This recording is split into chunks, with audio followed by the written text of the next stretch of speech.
Did we watch the Arizona Cardinals funeral at Ford Field on Sunday?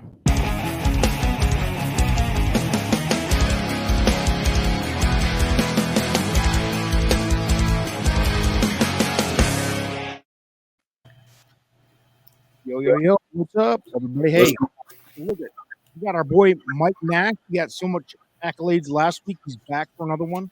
What's going on? What's going on, man? Glad to be back. Yeah, man. So we're talking week 16 we going into? Yes, sir. Week 16. I'm going to give you our best 5 bets of the week. We're going to kind of reflect a little bit on week 15 because you got storylines that are going on that just don't even make any sense in some cases. Facts. And we touched on that a little bit. The Lions, the Cardinals. We'll talk about all that later. Yes, sir. First things first, we're going to touch on. I'm just going to come right out with the best 5 bets of the week. And M. Nash, come on in with some commentary because we have some, like I said, it's interesting. And I don't think anybody really understands what's happening right now with some of these teams. Yeah. So let's just jump right in. First best bet of the week. I like the Colts, and by the way, it opened at plus 4.5. And now I'm seeing it as pick 'em. I do see that. The public is just hard on the Colts. Yeah. And, the Cardinals just went into Detroit and got absolutely embarrassed. And that's what I said in the opener, the funeral. That you got D-Hop, who's one of the best receivers in the league and has been for years.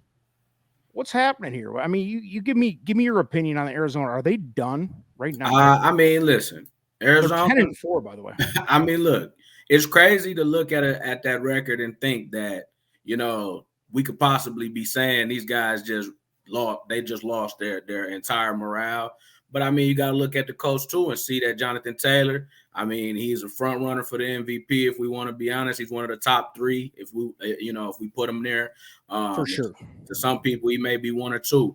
And I believe that after them beating the Patriots last week in exciting fashion, I think that kind of helped. And with the Cardinals taking, it wasn't just a loss to the Lions; it was a beating. It was a beating. Browbeating by the just lifeless Lions who had nothing to play for except the number 1 draft pick. They're probably, that's the type of team we talked about it last week. They're battling for the number 1 pick. And exactly. I don't think the number 1 pick's that coveted this year, but I also don't think that you really want to be dropping. You're not trying to win real hard if you're the Lions right now either. I think the Lions mentality is in a good place. They're a losing franchise. They are building something here, I think, with Dan Campbell and blah, blah, whatever.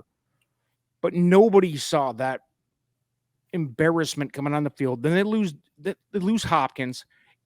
I will say it. I'll just go this far. The Cardinals, it was a funeral. Yeah. It's a burial. It's over for the Cardinals. 10-4, dude. 10-4, and it's over. I think Kyler Murray's capable of winning a Super Bowl at some point in his career. I do. It is not this year. And no, it's over. Go ahead. I was just gonna say, it's the November-December run each year since we've seen Kyler Murray.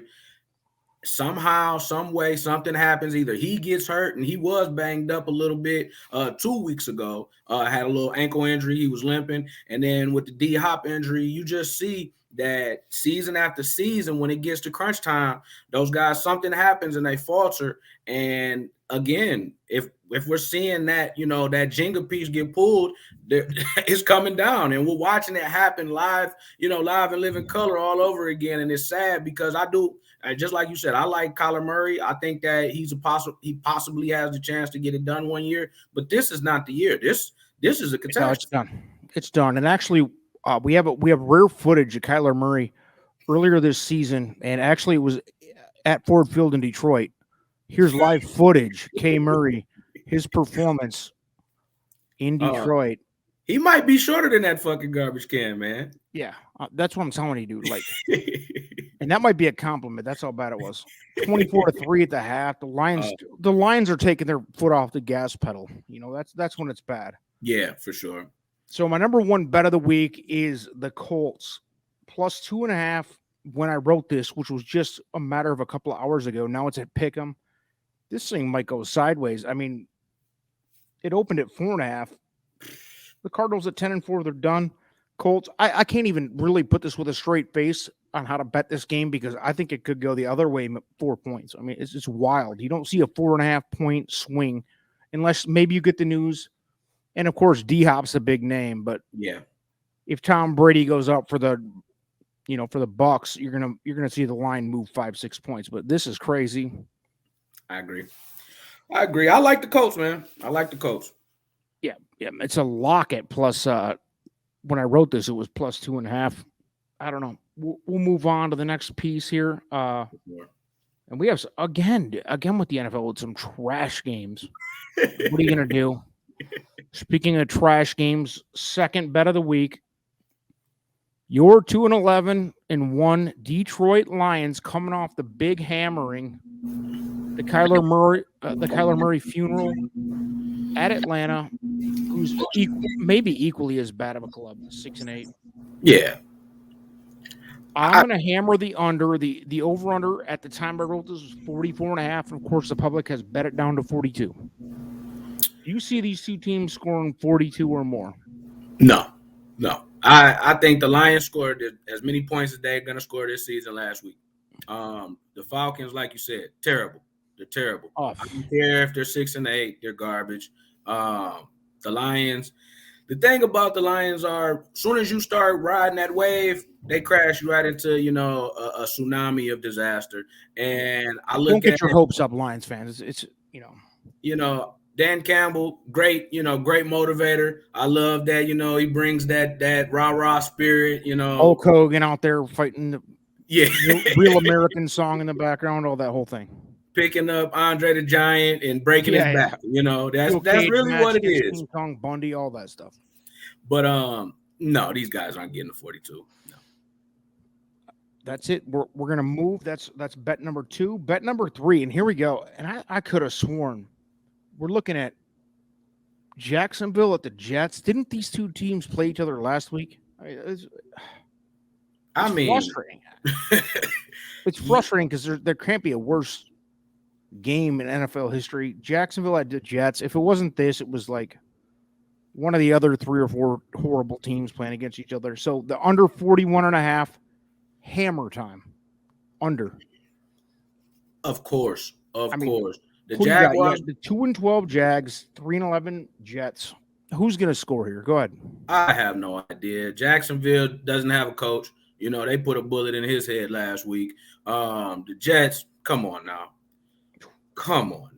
I don't. Again, just like with the Lions and Falcons, like you said, who's putting the ball in the end zone? We've seen Trevor Lawrence. If he's going to throw 4 touchdowns to the other team, that could be a possibility. But no. Maybe the Jets hang 28 on defense. I don't know. I don't know if they're capable. Because the offense is for sure not. They're throwing hook and ladders in the middle of the game. I got news for you. If you're going to hit 41.5, you're going to need like 21 of those scored on pick sixes and kick returns. Yeah. Honestly, it's a bad mix. I would tell you to bet your life savings on the under here. 41.5. Unbelievable. I can't even believe they're letting this thing go off. Yeah, me neither, man. This is terrible. This is a slate of horrible games. There is one game of interest, though, and bets number 4 and 5 out of our best top 5 bets both land in this game here. And here we go. And this is a good matchup. This is something worth watching, in my opinion, which is nothing, my opinion. Here we go. The Buffalo Bills at 8-6 going into New England against a slow adult. Minus, right now, the live odds are 43.5 for the over-under and 2.5. Patriots minus 2.5. I'm going to tell you what I think, and then you come back with me. For sure. We're going over here. Over 43.5. A lot of points could be scored unless it's a monsoon. It is New England in the wintertime. So for sure. I like the over, and I like Buffalo to cover here. And the reason why I like Buffalo to cover here is because I think this is a 1-2, maybe 3-point type game. I think this is a field goal game. And if you're going to tell me that somebody's going to win at the buzzer on a field goal, I will take the 2.5 points. Where do you see this thing laying out? Because both of these teams are obviously in the mix for sure for the AFC. Both of these teams are in the mix to go to the Super Bowl, to be honest. Exactly. And I know the Bills are coming with a chip on their shoulder after what happened a couple of weeks ago. The 3-pass game. I know the Bills are not happy about that. Josh Allen's going to have something to prove, I believe, especially if the weather is anything, of normalcy to be able to actually throw the football. I believe he's coming out gunslinging. But also I believe that Mac Jones and those guys over in New England want to prove something as well because of the loss last week to the Colts. I could definitely see this going over only because both of these guys want to have pole position in that AFC East. If we lose to, if the Patriots lose to the Bills, standings start getting a little screwy. And we're getting to that final buzzer. So I know Bill is sitting there like, "Hey guys, this is the Super Bowl this week. Every game at a time." It really is for these two. We're focused on Buffalo. It really is time though. Like, because this is a time we're 14 games in for both of these teams. It is time to establish who's better. I mean, because it is a toss up right now. And look at this. I have in my notes too what you just said. It's time for Josh Allen to be elite or not be elite. Because I think our discussion at the beginning of the year was, is Josh Allen MVP candidate? And he's capable. He's got the talent level, blah, blah, blah. But now is the time. I mean, they're 8-6. If they lose this game, they're 8-7. Who knows if they're even going to back into the playoffs as a wild card or whatever. It's time to go into Buffalo against a rookie quarterback and take control. They got to take control now. I would agree. And for the Patriots, it's like, I think Buffalo needs this win more than the Patriots do. That's the way I see it. For morale reasons, because if they lose again, they can easily slide and lose, the remaining games. And once you do that, you never know. You might not get that Josh Allen back. We've seen guys be MVP candidates, 1-2 years in a row, and then all of a sudden they keep hitting that snide, and then we never hear from them. Look at Deshaun Watson 3 years ago. This guy looked like he was the next. I mean, he looked like Kyler Murray. I'll compare him to Kyler Murray. Everybody was like, Watson came in. He had his one kind of rough year as a rookie. Second year, he was prone for the Super Bowl. Yes. And ready. And then injuries and now all the off the field crap that we want to get into. But Bill O'Brien. That's how quick it can go, though. Yeah. And you're right. You may never have Josh Allen back in this state like a Murray and anybody else who's 24, 26 years old, whatever they are. And I mean, their prime only lasts so long for most people, unless you're Brady or whoever else. And that guy likes to take hits. He's like to run over people like he's Marshawn Lynch. So, it just takes one play. It takes one play, and then, that guy is Drew Bledsoe. Yeah, flatlined out in the field, looking like Kyler Murray. Yep. Setting the franchise back a decade. All right. That's the top 5 best bets of the week. We have a few topics that my old boy Mike Nash has brought up again, and I think these are great topics. Topic number 1, why did the Saints continue to beat Tom Brady? I think we discussed they were 4-0 against him. Yeah, what's happening? Why? Season. That's a mediocre club at best. What's happening? I mean, what is it? Taysom Hill, the quarterback? Whoever it is. Jameis Winston's funeral is again another guy. I mean, why? I don't know if it's Sean Payton that has the key ingredient to get the job done. He knows something, that secret to that. Maybe it's something about Sean Payton being better than Bruce Arians, at certain games, at certain game planning and scheming, because we see, Tom Brady's done had how many 4 plus touchdown games this year? How many times have we seen him? Yeah, 200, can't seem to not find an open receiver. Leonard Fournette, running downfield like he's still like he's at LSU or something. Yeah. I don't know. Fournette looks great. I'm glad to see that because he was looking like he was going to go down as a bust for a minute there. Jacksonville, man, a toilet bowl. You know, Jacksonville. That's why I'm not killing Trevor right now. So yeah, same thing. Fournette. He Fournette gets out almost of died there. down there. And now he's a Super Bowl champion, and he's decorated and he looks great on that team. Yep. Who wouldn't? But yeah. I just think that there's something in the scheme that Sean Payton has that if they could ever, even when they played, but when it comes crunch time, and we've seen this in the playoffs last year against Drew Brees, it was like, well, Drew Brees died in the middle of the season, so he's out there trying his best, but Tom's like, no, we're not going to lose in the playoffs now. It's one thing to lose in the regular season. I don't know if it's just not caring as much because the Saints suck and they're in the same division, so what does it really matter? And they're in the same. That's the case, though. But I mean, why? It is weird. Yeah, it is a weird dynamic. I'm just looking at it. Tom's not happy because you see him throw a hissy fit on the sideline. He's breaking Christmas gifts. I just think that like a child. I just think that Sean Payton has the number, and when Tom actually decides to turn it on, of course the Saints aren't making the playoffs this year, but when he decides to turn it on, he does, but he doesn't understand why they can't get the job done in the regular season, and that's frustrating him. And by the way, all the haters calling out Brady for the breaking of the tablet, whatever was happening, I don't even know. I try not to pay attention. It's a joke. Come on, you guys are losers. Like, he's so frustrated. What kind of guy treats his equipment? Look at this temper and blah, blah, blah. Shut up. All right. Football. Ray Rice is out here beating women in an elevator. I mean, somebody lighten up. All right. The guy threw something. I've done worse than that in my house over like something that happened in my 9-to-5 job. All right. So get off. I've done something like that when I stubbed my toe. My phone was now broke. I don't give back, bro. The guy's trying to hard time him like he's a bad guy. Whatever. Blah, blah, blah. Let's move. Point number 2 from my boy Mike Nash. Who are the Cardinals without D-Hop? And I think we already talked about this a little bit. I can see a funeral going by right now. Yeah. It's over. I think like the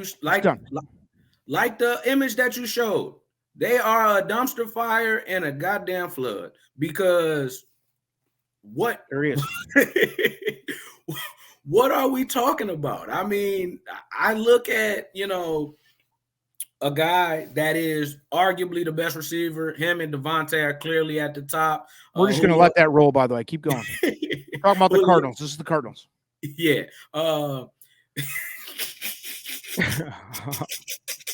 The Cardinals, but again, we see if you come down and you lose at Ford Field, that's a whole nother embarrassment because you got Lions fans ridiculing a team that we thought was probably not going to win a game and maybe just was going to have a tie, a one at the end of those two numbers. And instead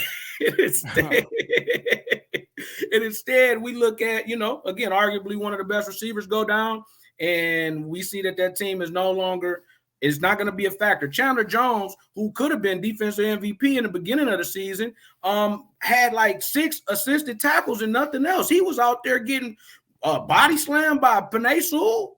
He was a guy that they weren't even talking about, that was looking like this car crash in the beginning of the season.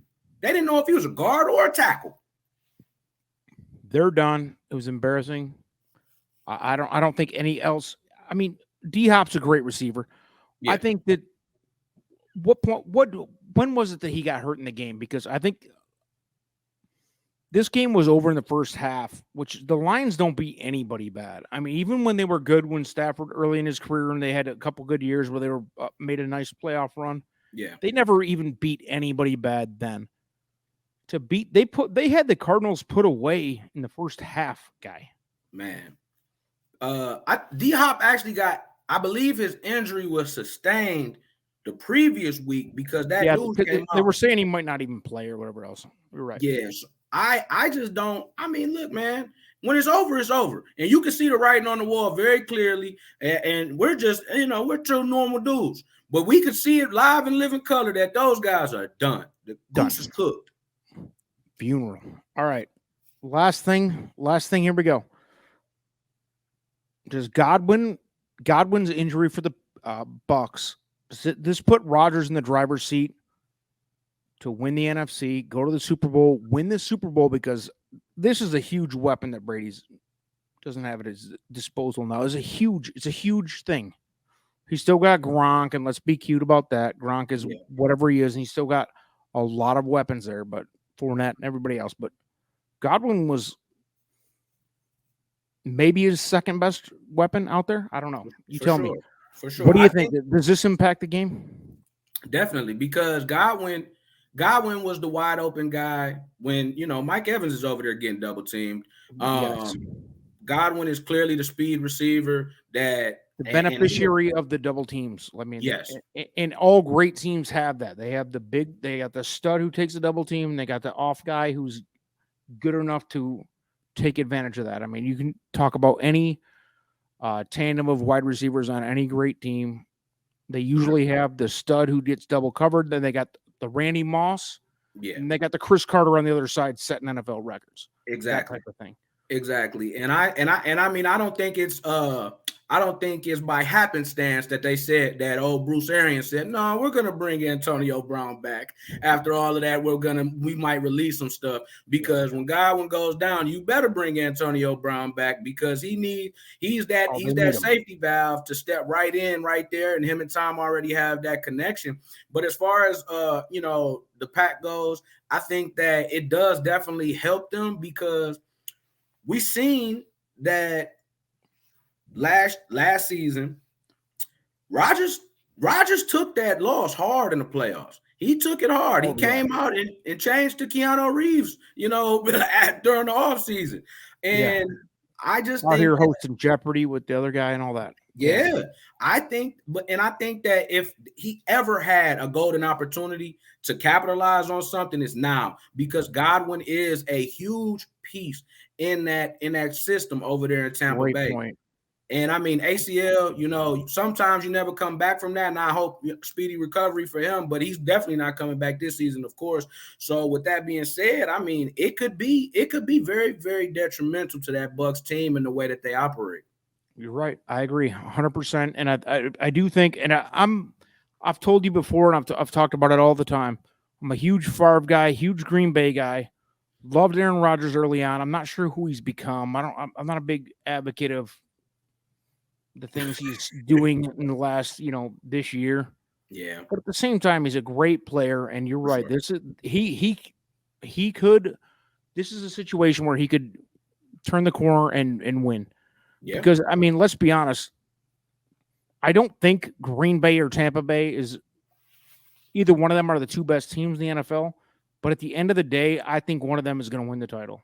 And I hate to say that. Yeah, I really do, because why wouldn't you think that? That's the two best. That's the two guys who are the most proven out of anybody.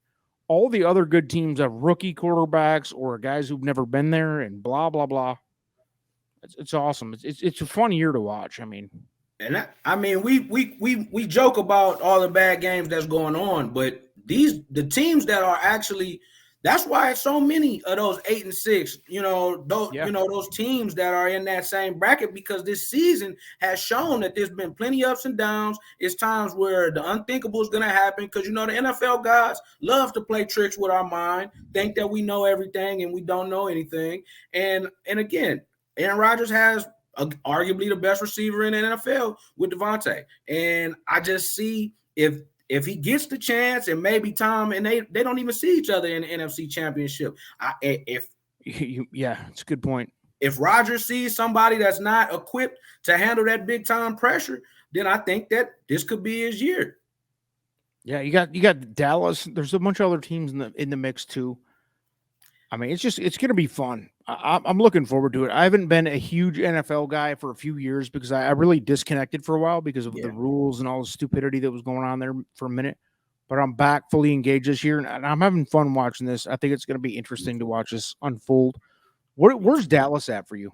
Because I got just absolutely killed by one of our avid listeners. I mean, Dallas is my hatred for the Dallas Cowboys, and I really don't hate them so much. I don't believe in them for whatever reason. I don't believe in Prescott.